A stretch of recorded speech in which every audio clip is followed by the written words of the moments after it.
And now, introducing the Juvenile Chupacabra radio play, produced and performed by the staff and students at the JF.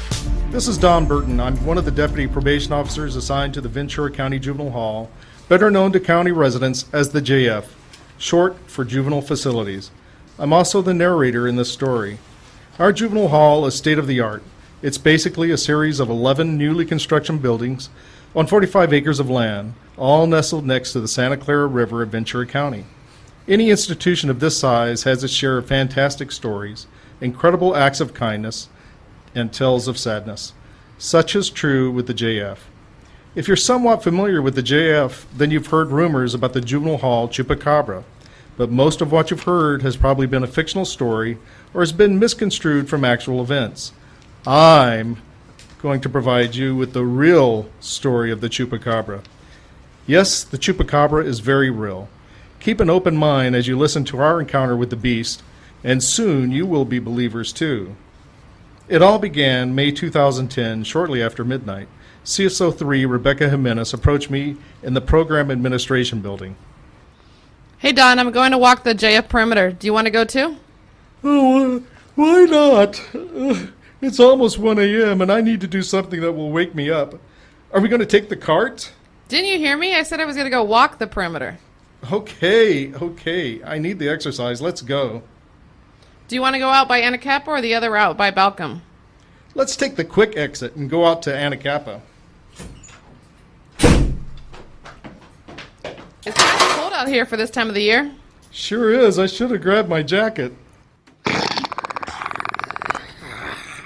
Did you hear that? Get your pepper spray out. We might be coming up on a feral animal. You never know. It could be a wabbit bunny wabbit out to attack us.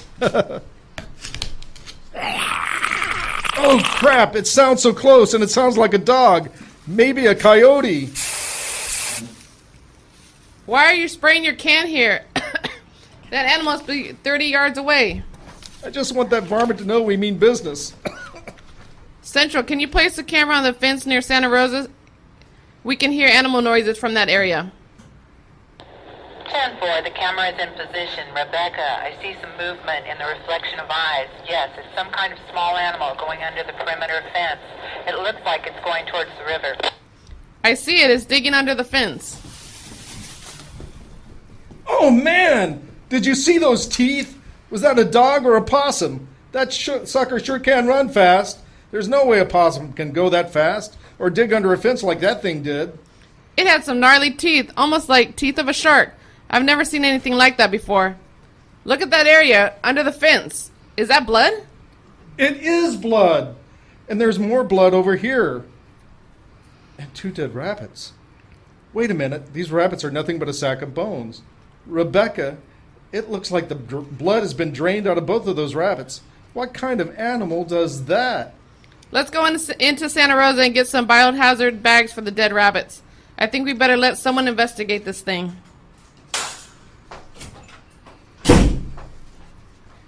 Great idea. Here's a red biohazard bag and a small shovel.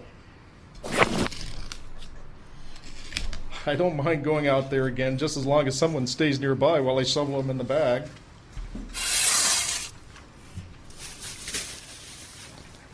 Where can I place this bag of dead rabbits?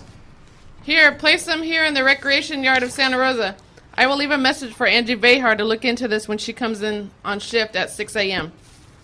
Sure thing. These rabbits are already stinky. I'll drop them here. At approximately 9 a.m. near Central Control at the JF, Angie Vahar brings the bag of lifeless rabbits into the hallway near medical, and she stops to talk to the nurses. Hi, Angie. What do you have in that bag? Mary, what kind of animal killed these rabbits? What are you doing? You can't bring dead animals so close to the medical unit. That's disgusting and unsanitary. What's going on? What is that awful smell? Sorry, Shirley. The smell is from this bag. It's 2 dead rabbits that, according to the midnight shift, some strange animal attacked them and drained the blood from them. Yuck!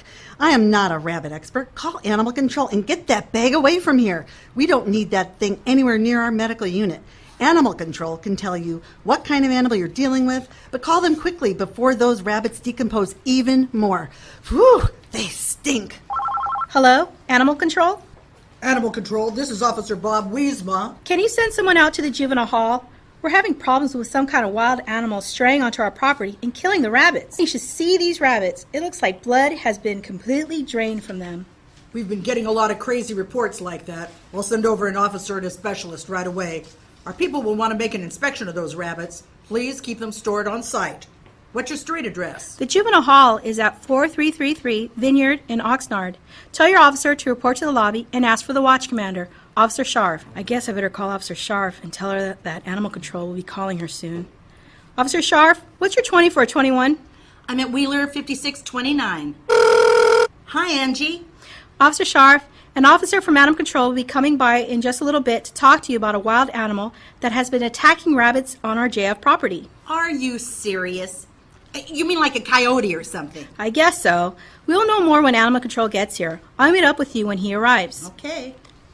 At approximately 1 p.m., Animal Control Officer Bob Wisma and his associate arrived to consult with Supervisor Scharf.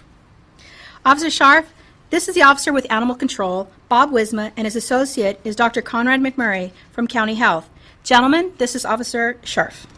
Hello. Why the county health department? Is there an outbreak of diseased animals attacking rabbits? Not a diseased animal, but if my suspicions are correct, we could be dealing with a dangerous one. We've been getting similar reports of animal attacks in Piru, Fillmore, Santa Paula, and on the outskirts of both Oxnard and Ventura. Where in this facility you've stored the remains of those rabbits? The doctor needs to inspect them. They're in a biohazard bag inside the unit exercise yard in Santa Rosa. Okay, I'll escort you there. I have to get back to my desk. I have real work to do. Here we are. Oh, that stuff grosses me out. I'll just stand back and let you make your examination. Let's see, where are my gloves? Ah, here they are. You see these small marks here and a section of skin that is missing? This is a Chupacabra attack. I'm sorry. Did you say Chupacabra? Are you crazy? There is no such thing. Oh, at times I wish that were true, but I'm afraid they are quite real. We try to suppress the information about the Chupacabra from the general public because we do not want to start a panic. That you don't believe in them means we are good at our job. It is very rare to witness a Chupacabra. My predecessor, Cal Remington, discovered a roost of Chupacabra inside a cave near Piru in 1991. He went back to the roost with more equipment, but when he returned, he discovered they had died from poisoning. He never found another Chupacabra, and now I hear he's doing some other kind of work somewhere in L.A. The Chupacabra seemed to disappear off the map after extensive spraying of the insecticide malathion in 91 and 2002. It turns out that malathion is very poisonous to the Chupacabra. Malathion? The chemical used to stop the medfly infestation? Yes. The insecticide alters an enzyme inside the Chupacabra, killing it within a matter of minutes. I have a theory Chupacabra hunt in packs, with the alpha male searching and attacking. I'm sorry, Doctor, but this sounds like hogwash to me. Mr. Wisma, please show Ms. Scharf the photographs. Here are the photographs, Ms. Scharf, but I warn you, it's not a pretty sight. Oh my, this is a Chupacabra? It's horrible looking. It looks like a large bat with 4 muscular legs. Oh God, look at those teeth. They look sharp as razors. Is this for real? Are you guys putting me on? No, it's very real. Yes, it is like a bat. Its DNA is very similar to the vampire bat of South America. The black and white photographs were taken by Remington in 91. His photographs clearly showed that the Chupacabra hang upside down in a roost, just like bats do. I captured 2 specimens in 2002. Unfortunately, we have not been able to keep them alive in captivity for more than 3 days. We know a lot about the Chupacabra, but there are many more mysteries to solve. I have this video on my tablet of the Chupacabra's South American cousin, the vampire bat. With a small computer device, the doctor starts a YouTube movie of the vampire bat. The video shows the bat literally walking towards a cow, using the bottom of its bat wings as legs. The bat takes a bite of skin from the sleeping cow. The cow twitches its leg just a little, and the bat hops back at the same time. The bat then spits out the skin of the cow, moves its head toward the bleeding wound, and begins lapping up the blood of the cow with its tongue. The bat then takes its fill of blood and flies away. There you have it, the feeding cycle of the vampire bat. Much like the bat, the Chupacabra only hunts at night and will only select victims as they sleep. Unlike the vampire bat, the chupacabra has eyesight, walks on 4 legs, is masterful at camouflage, and has a bigger appetite for blood. We have been dealing with chupacabra sightings for the last 20 years in this county. Although constant malathion spraying has reduced their numbers, somehow they have returned once again. I'm sorry if I sound like a skeptic, Doctor, but there must be another explanation for what happened to those rabbits. Besides, my uncle used to tell me stories about the chupacabra being in Mexico, except it was much larger and walked on 2 legs. Trust me, the true account of the chupacabra has and will always be altered. Too many people would panic if they knew the truth. The chupacabra is smaller than most domestic dogs, only moves during the night, and can run almost as fast as a horse. It has a very light bone structure, much like a rat, and it can squeeze under the smallest of spaces. Worst of all, once a chupacabra has found a blood source on your property, it will return for more victims. You mean it will hunt for more rabbits? Yes, it will hunt for rabbits and more. The chupacabra will hunt for anything with warm blood. Our kids at the JF? Do you mean our residents are in danger? Your juvenile hall residents won't be in danger if we take the right measures. Let me see the scene where your officers found the remains of those rabbits, and that way I will know for sure if we have a chupacabra threat. Officer Jimenez was there during the discovery of the rabbits. Meet her here at 10 p.m. and she can provide you with the exact location. I'll come back with my colleague, and perhaps, with a little luck, we will trap a chupacabra tonight. At approximately 10:15 p.m., Dr. McMurray and his associate meet with CSO3 Jimenez at the South Gate entrance. Driving a county golf cart, Rebecca leads the way to where they found the dead rabbits. This is the place where the animal went under the fence. You can see small blood stains on the ground. Over there, where the grasses died, is where we found the dead rabbits. Quickly, gather a soil sample in the area of that dead grass. Yes, get some soil samples near this blood stain, too. Tag those samples for DNA analysis. Yes, sir. Doctor, what are you doing? Why would you want to smell the dead grass? Don't you smell it? I smell a very strong odor of urine in the same area where you found those dead rabbits. This is a sure sign that a chupacabra has been here. I'm sorry, Doctor. Perhaps a coyote, a possum, or a bunch of rabbits could have urinated there. I'm a grown woman. I refuse to believe this chupacabra malarkey. Perhaps other animals could have urinated there, but the mixture of bloodstains near such a strong stench of urine suggests that it is more likely a chupacabra. You see, the chupacabra will expel an equal amount of urine as it consumes in blood to stay at peak fighting weight. With any luck, we will capture a chupacabra tonight. Dr. McMurray's assistant brings a snare device from the back of the truck and begins setting it up directly in the path where the creature had crawled under the fence one day earlier. Rebecca leaves them to their work and heads back to the administration building. Happy hunting, Doctor. I have to attend to other duties. 45 minutes later, the trap is sprung and an animal is making a shrilling sound. Quickly! You must place it in the cage! Miss Jimenez, you have just returned in time! Doctor, what's going on over there? Here, Ms. Jimenez is our recent catch of a chupacabra. You were quite safe. This cage is made of solid titanium. Come, take a look. The cage seems to glisten under the beam of headlights. Curled in the back corner of the cage is a black and brown mound of a creature breathing rapidly. That doesn't look like the same animal that we saw the other night. As if on cue, the chupacabra uncurls from the corner of the cage, seeming to triple in size. The end of its snout is pressed hard against the wire mesh, pushing its whiskers beyond the metal wires.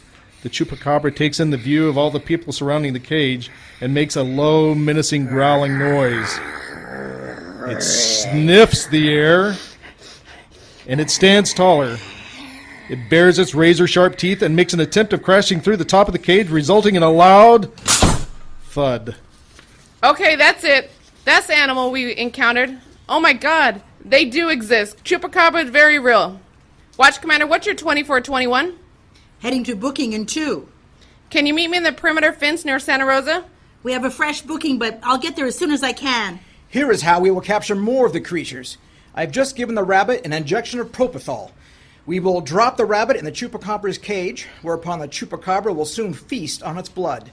If my theory proves true, this chupacabra will make a high-frequency noise, alerting others of his breed to join him in the feast. Doctor, what do you intend to do with the chupacabras? I want to catch as many as possible and place transmitter devices on them, so they will lead me to their roosting spot. I would like to study them in their environment. There is so much that we do not know about these fine specimens. We need to find their roost before it rains heavily. This may be my last chance to study these magnificent creatures. Don't birds roost? Yes, they do. Roosting animals sleep together for greater protection, warmth, and to forage for food. In this case, the Chupacabra alerts others where there is a fresh blood supply, probably by a special calling sound. There could be hundreds of Chupacabras in a roost. The Chupacabra starts making noises as it stares out from its cage. The doctor's assistant unlocks a partition in the cage and drops the rabbit inside, but the Chupacabra refuses the meal. The Chupacabra circles once like a dog and lies down in the opposite corner of the cage, ignoring the rabbit. I don't understand. The rabbit is sedated and is already sleeping, but the Chupacabra just stares out into the darkness. How can you tell the rabbit is sleeping? Its eyes are wide open. Its nose is not twitching. Rabbits can sleep with their eyes open. When the nose is not twitching, it's asleep. I don't understand. The Chupacabra should be attacking this rabbit. Doctor, it's starting to rain. Should we try this again tomorrow? We can handle this light rain. It would have to be a downpour of rain to chase us away tonight.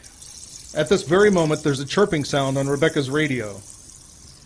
Level 1 in Wheeler 3-4. Level 1 in Wheeler 3-4. That's a duress call. Level 2 in Wheeler 3-4. I've got to respond.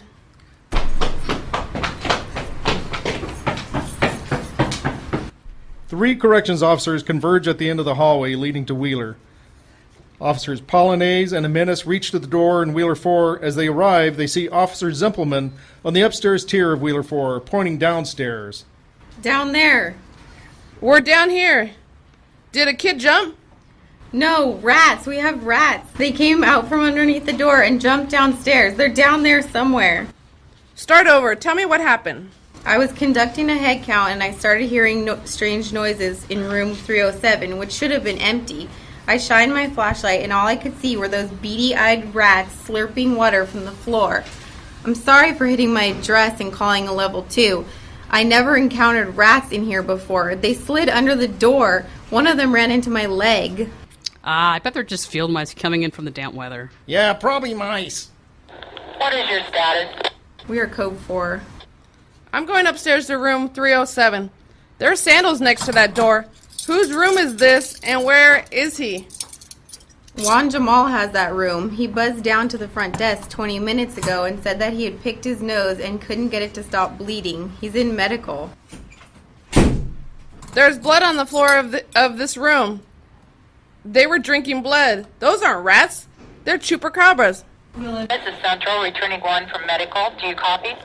Copy that. Hey, do you think you can make a sweep of both day rooms for those nasty things? I'm not comfortable being alone in here with them running about. Sure thing. I hear noises coming from the classroom. It's a ratacubra!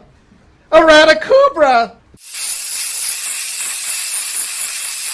Officer Polonaise goes into action and sprays the Chupacabra with her pepper spray, hitting it directly in the face. The Chupacabra is blinded. It runs a zigzag pattern directly into the day room of Wheeler 3, then collapses to death on the floor. The other Chupacabra screams.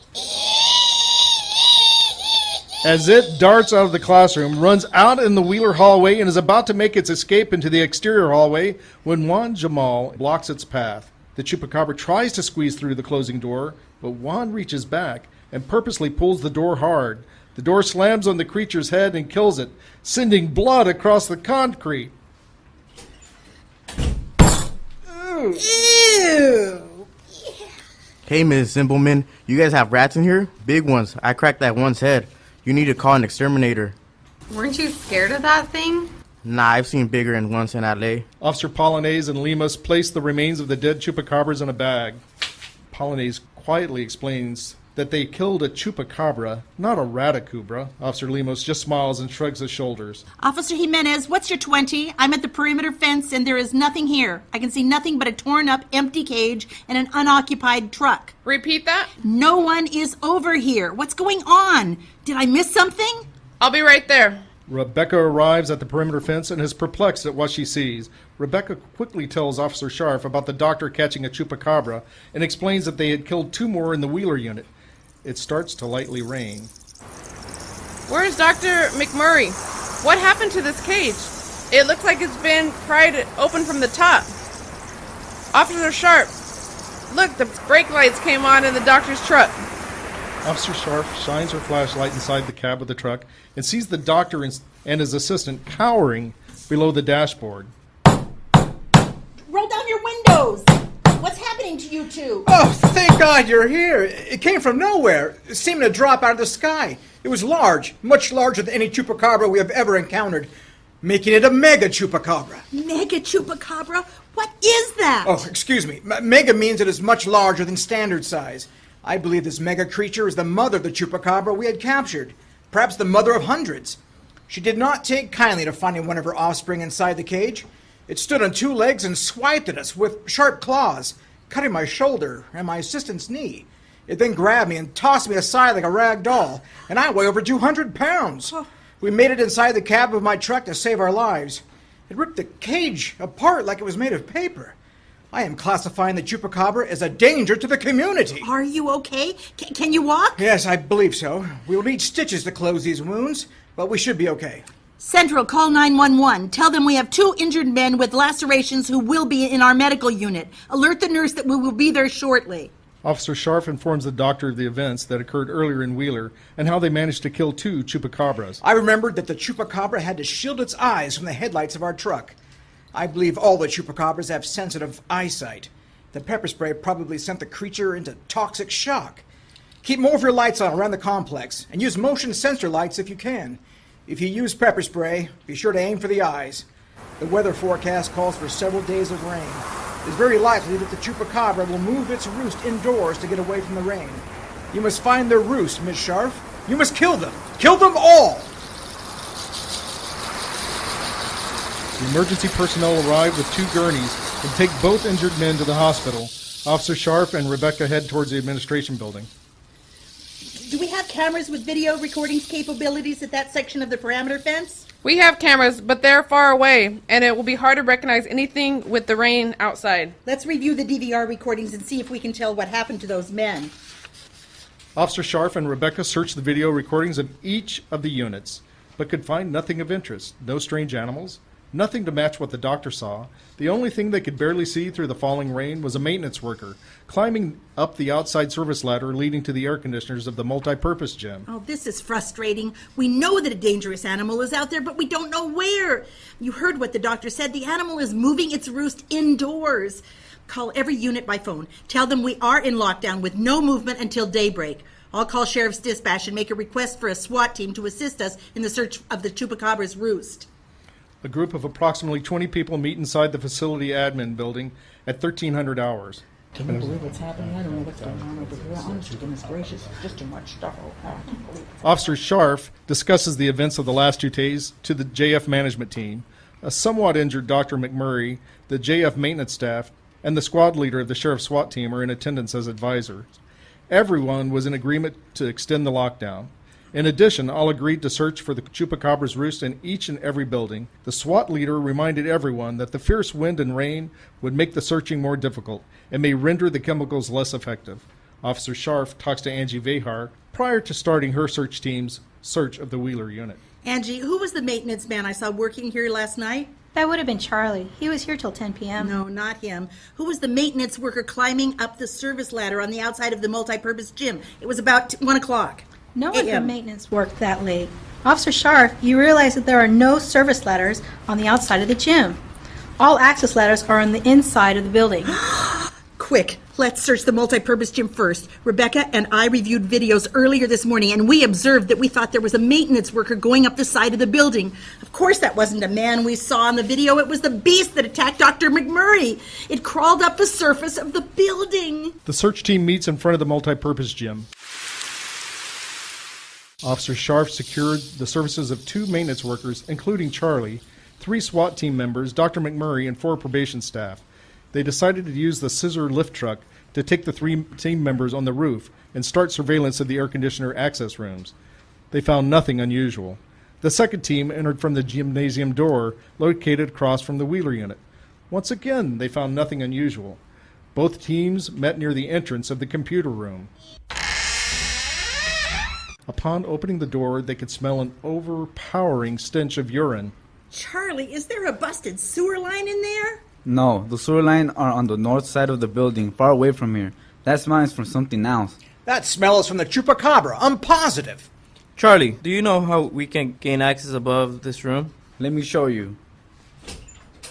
Here, enter this door. This is the first electrical room. There's another electrical room with an access point down this pathway. Charlie leads the way by walking a narrow ledge that has an access ladder, and he then points near the top of the ladder to a large vent. The SWAT team leader nods in approval. The SWAT leader motions to one of his men and points a V sign at his own eyes, and then makes a circular gesture with his fist. The other SWAT member nods his head and returns with a small drill and a lipstick camera device. On the device, they see the infrared images of the mega Chupacabra surrounded by 12 smaller ones, all hanging upside down like bats in a cave. The second SWAT member goes up the access ladder with 5 canisters of malathion gas, 3 pepper spray foggers, and 2 gas masks. Both the SWAT members don the masks, lift up the bottom of the vent, and toss in all the activated canisters with alternating throws. The 2 SWAT officers used a long crowbar and wedged it against the access ladder to secure their point of attack. Listen to that noise. I think we got them all. We will wait 2 hours for the vapors to clear, and then we will use the camera device once again to confirm a total kill. Some 3 hours later, after all the chemical smoke and vapors had dissipated, the SWAT team members deployed their camera device once more inside the vent. Dr. McKinley viewed the carnage and confirmed that all the Chupacabras in the room had met their demise. Just to be sure that there were no more signs of the Chupacabra at the JF, they continued their search of all the units. They found no other signs of the Chupacabra. The maintenance department worked hand in hand with the health department in cleaning up the mound of Chupacabra carcasses left in a pile inside the electrical compartment of the multi-purpose gym. Of course, they told all the juveniles at the JF that the gym was closed to rain damage. During the heavy cleaning, one of the maintenance workers noticed that the skylight to the gym roof had been pried loose. He determined that it had been knocked out of position by bringing in all the cleaning equipment. On the 6th day after the attack, the multi-purpose gym was open for use again. On the 7th day, during a perimeter check, Angie Vehar found a dead coyote, and it had been drained of blood. On the 8th day, Rebecca Jimenez found a dead cat near Wheeler, and also had been drained of blood. Rebecca noticed that the ground smelled of urine. She also noticed that the rabbits were no longer returning to the recreation yards. Hello? Dr. McMurray, I'm afraid that we did not get rid of all the Chupacabras. I found a dead cat an hour ago, and yesterday Angie found a dead coyote. Both have been drained of blood. I'll be there as soon as possible. Please call the SWAT team again. Now that it is no longer raining, tell them to bring some canine dogs. It could be that the Chupacabras have an alternate roosting spot at the JF. At the Wheeler Garden, a new search party was organized, consisting of Dr. McMurray, 2 canine handlers, 3 SWAT team members, Officer Scharf, and 3 other probation officers. The team met at the garden area next to Wheeler, where Mrs. Jimenez found the dead cat. This time, the doctor pulled out the shirt he had been wearing when the mega Chupacabra had attacked him. Dr. McMurray held out the shirt until the canine officers assured him that the dogs had an imprint of the scent. The dogs have the scent, and they are heading toward the courthouse. Let's stay close together and stay ready. Get your keys. Come on, unlock this gate. The dogs are still heading towards the courthouse. Yes, but they're looking straight up the wall. I see it, a smudge of blood going up the courthouse wall. That smear is leading to the roof. There's no access inside the building from up here. What if the creature was using the roofs of all the buildings at the JF to navigate around the complex? By using the rooftops, it could easily pounce on its prey. Where is the next grass field near this courthouse where rabbits would feed? I know that area. It's to the right of the front entrance of the courthouse. Oh, I get it. You want to see if the dogs can pick up the scent in that area. Yes, indeed. Here we are. Look, the dogs have picked up the scent again. So close to this road.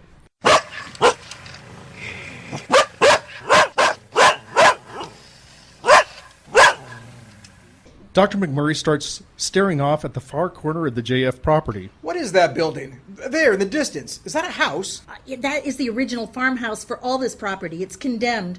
No one should go near it. There's only a small portion of it still standing.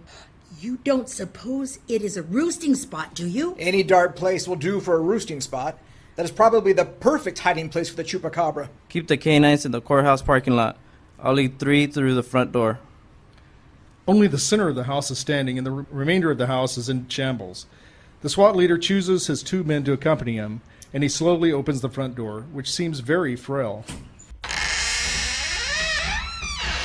Although it's not quite dark outside, they each pull out powerful flashlights to conduct a thorough search of the interior. Suddenly, the team leader emerges with his two companions. Nothing. We found nothing but a dead rabbit inside. It looks like the Chupacabra was once there, but not anymore. The SWAT leader motions the K-9 officers to return to their location. Dogs seem to have located something in the back property of this house. Is there a basement to this house? No. It is here. I smell the same odor of urine. Oh, is that the same smell?